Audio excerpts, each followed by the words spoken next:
the sky on your mind. Flying, get on board.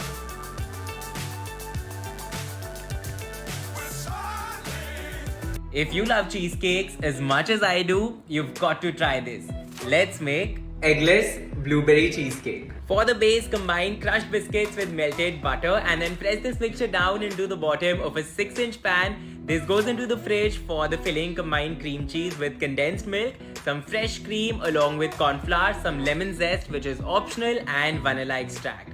This filling goes on top of our biscuit base and then into the oven in a water bath. For the topping, you need blueberries along with sugar, some lemon juice, 4 tablespoons of water, and corn flour slurry.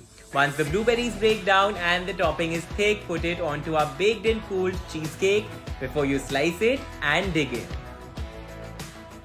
This is so good.